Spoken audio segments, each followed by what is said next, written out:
Well, the Ukrainian people are allegedly being war crimed out of existence. Zelensky's out there on his media tour, and I'm glad we waited until some of the details of this something of a speech eventually came out, and didn't lump it in with the Madison Cawthorn stuff to start the day, because I think our patience has been rewarded. And to be fair, Zelensky probably does deliver a wonderful speech. Normally, people who are trained in the arts normally can captivate an audience. And honestly, it's pretty easy when you have those 80 IQ motherfuckers sitting there in their expensive suits, paid for by the taxpayer dollar, of course.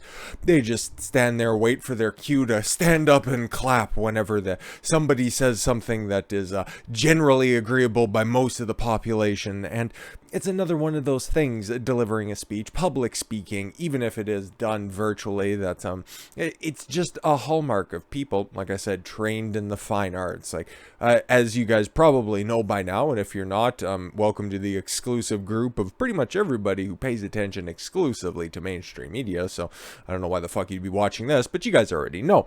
Zelensky is an actor and a comedian, okay? That's who he is, and that's what he was doing prior to becoming the president of Ukraine.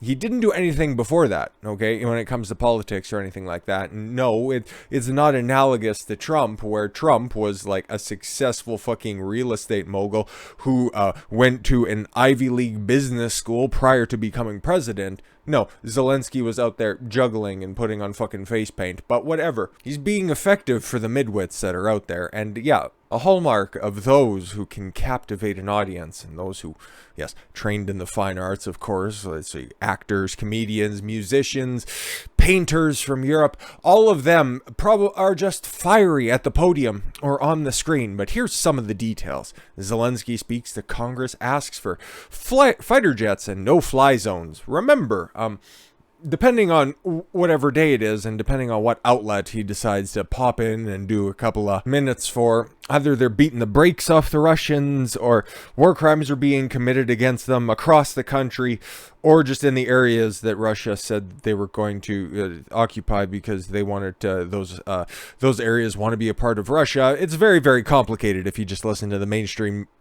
narrative. Okay, they're bombing Kiev and they're bombing all of Ukraine, and they're eventually going to start moving into NATO-controlled areas because Putin can't be stopped. He is a monster. Please stay tuned through all of the commercial breaks so that our ad revenue can continue to go up, because war is very profitable for us. But asking for additional munitions, some of which he got thanks to Joe Biden being a complete and utter fucking neo-lib war hawk, but you get what you fucking vote for, I guess, or your dead grandparents vote for. And a no-fly zone, that's a direct, once again, I feel like we're on repeat at this point, that is a direct act of war, and that shit ain't gonna happen any fucking time soon. But Ukrainian President Volodymyr Zelensky addressed members of Congress on Wednesday, asking again for the United States and NATO to enforce a no-fly zone over his country and provide fighter planes weeks after Russia started its invasion. Russia has attacked us, not just our land, not just our cities. Actually, that's exclusively what they targeted, okay? And by us, you mean military, because they have gone completely out of their way to avoid civilian casualties. Sure, it happens from time to time, and sure, you like to spin a fucking fair few tales when it comes to how many civilians and where they were exactly bombed. Oh, they're bombing the civilian districts at civilian hospitals that were turned into military checkpoints. Oh, okay, cool. But you guys, journalists are dying in Ukrainian-controlled territory. Okay, but what does he continue to say? It went on a brutal offensive against our values, basic human values. No.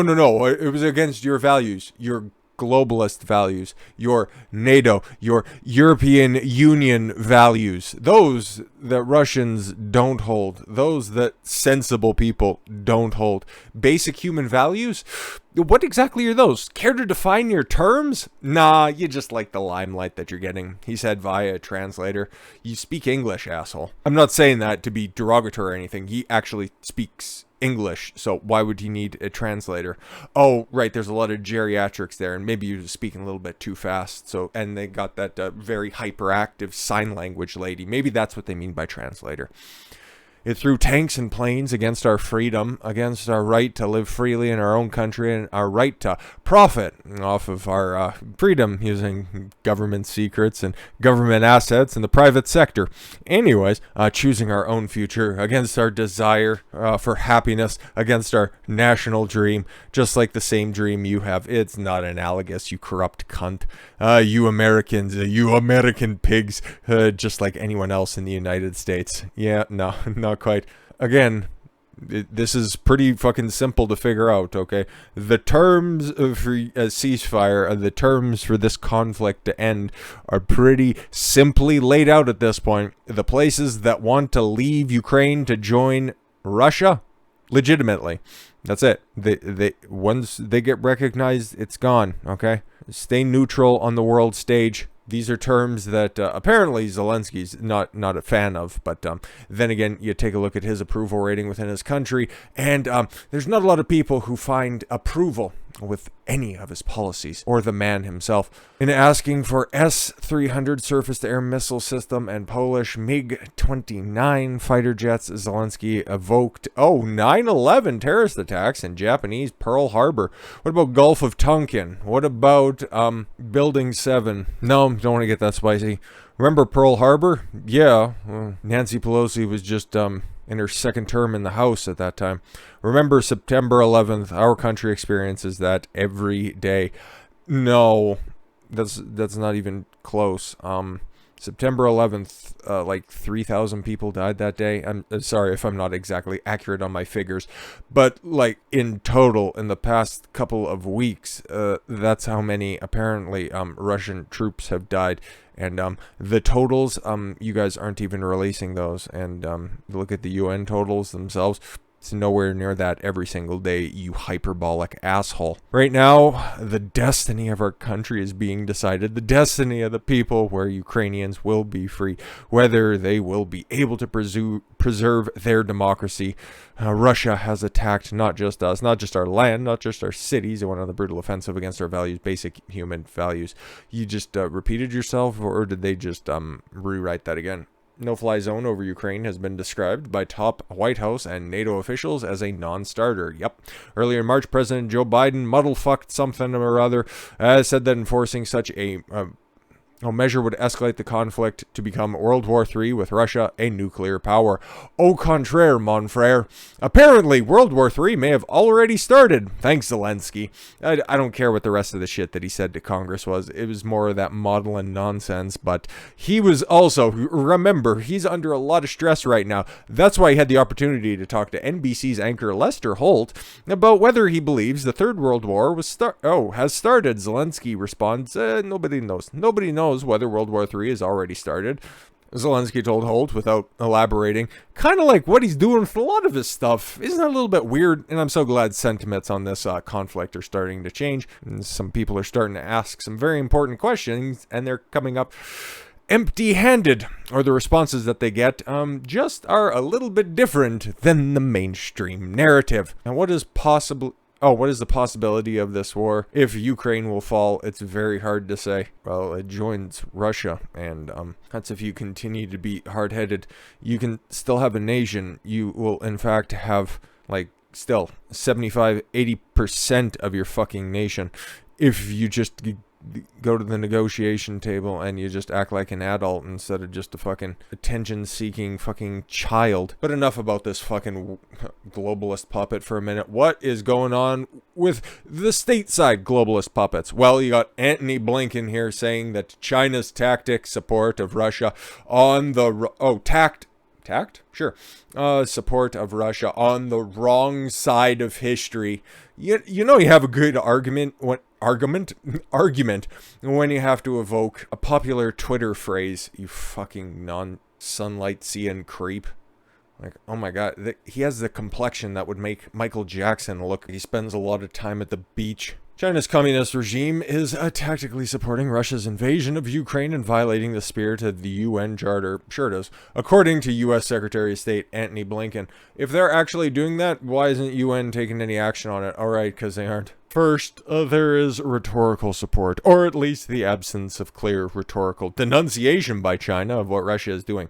Those two things are very different. Support and not saying anything. There's a big escalation when it comes to, well, support right there. Like, I don't have an opinion on what my neighbors are doing, but then at the same time, I'm not denouncing their choice of patio furniture. It's like, who gives a shit? But that's what Blinken said. March 15th interview on CNN. Again, it seems that him, Zelensky, well, not Joe, but Kamala, they all just kind of run in these same circles. Fucking weird, huh? But I guess that's what you would say after you get sanctioned by Russia personally, not just the U.S. in general, but yeah, specific members of the Biden regime have been sanctioned by Russia for whatever the fuck that accounts for. But at least Putin did that at the beginning, and he didn't just go, oh, we're gonna punish the Russian people, but it's actually gonna make Putin feel the pressure. And I was like, yeah, okay, cool. But what's Joe doing anyways? Well, he's sending Stinger missiles, drones, machine guns, grenade launchers, and 20 million rounds of ammo to Ukraine.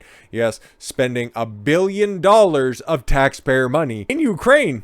Cool. The war machine paid for on the backs of hardworking Americans. President Biden announced his decision to provide an additional $1 billion of military aids to Ukraine on Wednesday. The president spoke at the White House about his additional support after Ukrainian President Volodymyr Zelensky addressed Congress and urged them to support them, and also no-fly zone. Biden boasted the unprecedented assistance he had prepared for Ukraine, thanking Congress for passing $13 billion in aid and support funds for the conflict. Again, it's a big fucking uniparty when it comes to these sort of nation-building, globalist expansion, wars, whatever the fuck it is. Okay, Democrats and Republicans will reach across the aisle when it comes to spending your hard-earned money or sending your kids off to die somewhere in a foreign fucking land. The president detailed the additional $800 million in aid to Ukraine, on top of the $300 million in recent weeks to assist the fight against Russian President Vladimir Putin. Well, they're not going to be anywhere close to Putin, but that's I guess one way to put it. He said the United States would provide 800 Stinger anti-aircraft systems, some with longer range, as 9,000 anti-armor systems and 100 drones.